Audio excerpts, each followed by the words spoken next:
स्वर्ग तक आवाज गई, पूरी पृथ्वी के ऊपर हरे भरे फूल फल से लदबद वृक्ष हो गए, जो सूखे खड़े थे वो भी फल फूल गए उस परम पिता की कृपा से।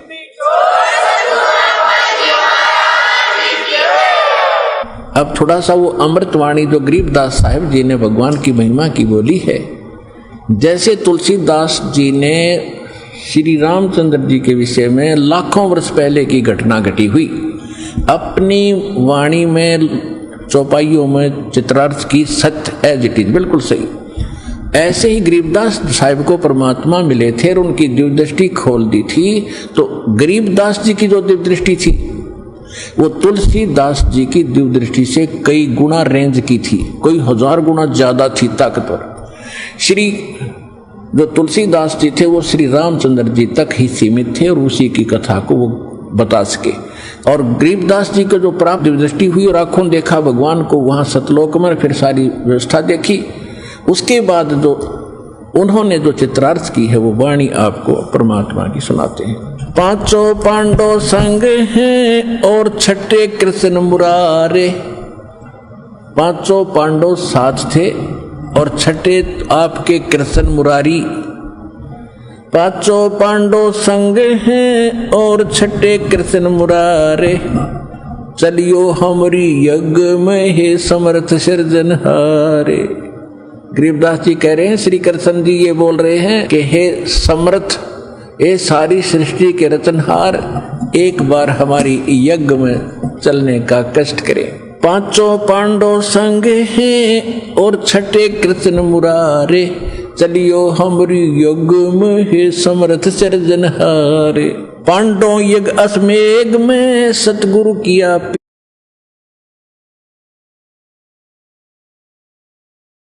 ने। पांचों पांडव संग चले और साथ छठे भगवान। जब पांडव यज्ञ की तरफ चले, परमात्मा कहते हैं पांडव यज्ञ अश्वमेध में सतगुरु किया पियान। पियान मन प्रस्थान किया। और पांचों पांडव संग चले और छठे भगवान, जिनको तुम भगवान मान रहे थे वो पीछे पीछे चल रहे थे उनके। पांडव यज्ञ अश्वमेध में वाल्मीक की दे, शंख पचायन बजा दिया, वहां रखा नहीं संदेह। वहां वाल्मीक एक, जो कि वाल्मीक रूप के उस वर्ण में प्रकट थे परमात्मा। और वाल्मीक को तो बहुत छोटी जातियों में माना जाता रहा है, कहते उसमें, और इसे महापुरुष और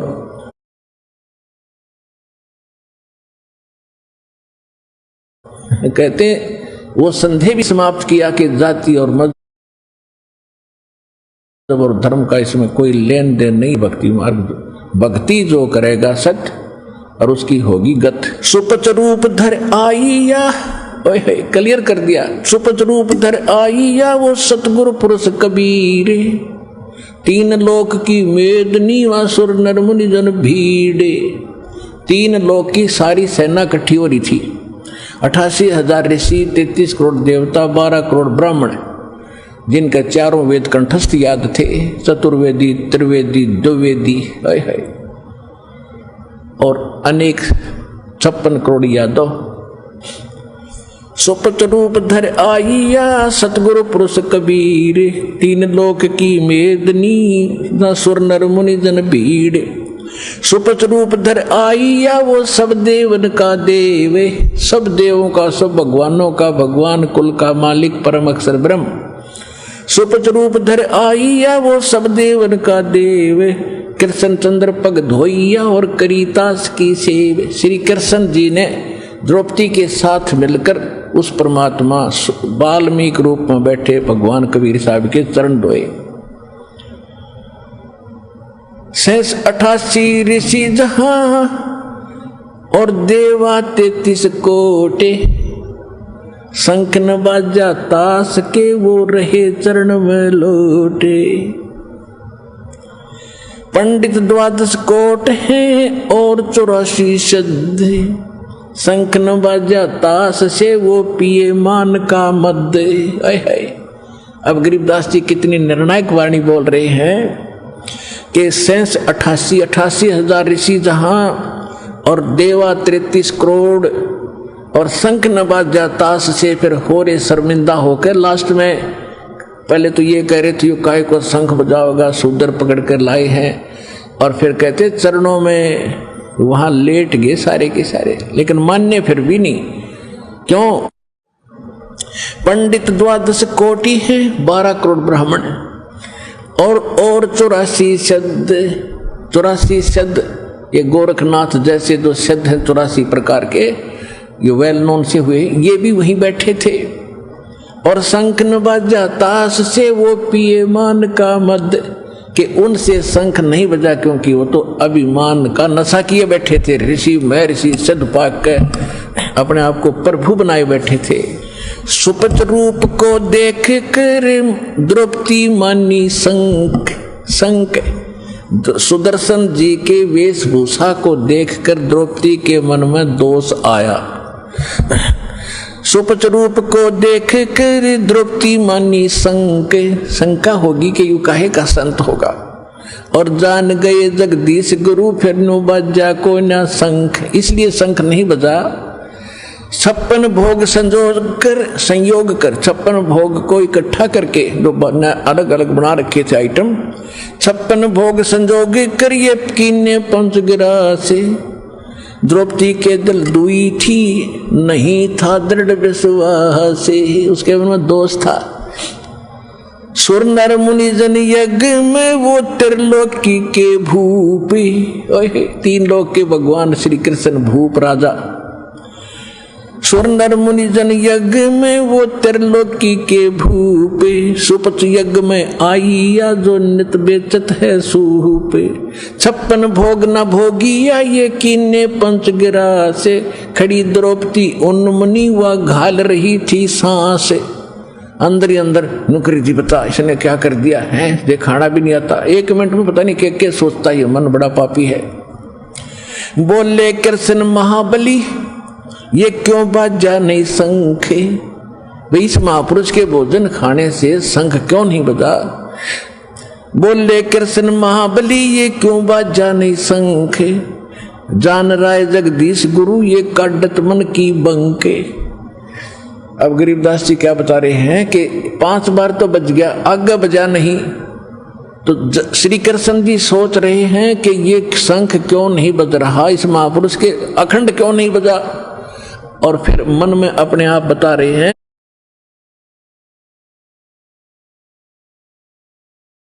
कि ये द्रौपदी का बल निकाल रहे हैं, बल इसमें जो बकवाद है उसको सीधा कर रहे हैं। जैसे कोई शरीये में लोहे में बल हो जा, बंक हो जा, तो उसका थोड़े मार मार कर सीधा करा करे, तो परमात्मा कह रहे हैं इसके बल निकाल रहे हैं कि सिद्धि हो जा और संत का आदर करना सीखे। बोले कृष्ण महाबली भाई क्यों बाजा नहीं शंखे, जान राय जगदीश गुरु, कि ये सारी सृष्टि के मालिक, ये जगत के गुरु कबीर भगवान बैठे सामने परमात्मा, ये काटत है मन बंके। द्रौपदी के मन का बल यानी बंक टेढ़ापन ठीक करें, इसको सीधा कर रहे हैं। द्रौपदी श्री कृष्ण जी कहते हैं द्रौपदी दिल को साफ कर और चरण कमल लोलाए, वाल्मीकि के बाल सम ये 3 लोक नहीं पाए। चरण कमल को धोए कर ले द्रौपदी प्रसाद, अंतर सीना साफ हुए तेरे जल है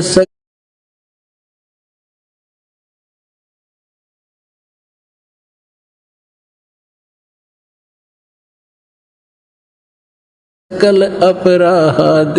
इसके चरण धो के पी तेरे पाप कटने, जो संत के प्रति तेरे दोष आ गया।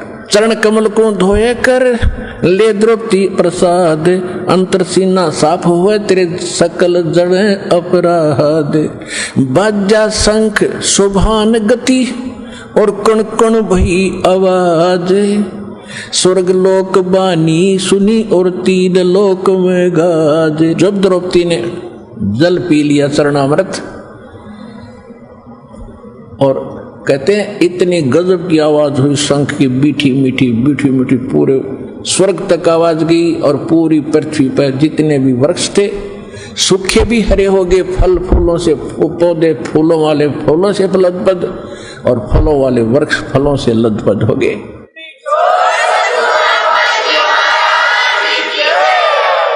शरण कबीर जी दोग है, टूटे जम की बंद, बंदी छोड़ अनाथ हैं ये सतगुरु कृपा सिंध। पंडों यज्ञ असमेघ में आए नजर निहाले, जमराजा की बंद में वहां खलहल पड़ा कमाल। ब्रह्म प्राण परम पद रूप धर आए, वाल्मीकि का नाम धर फिर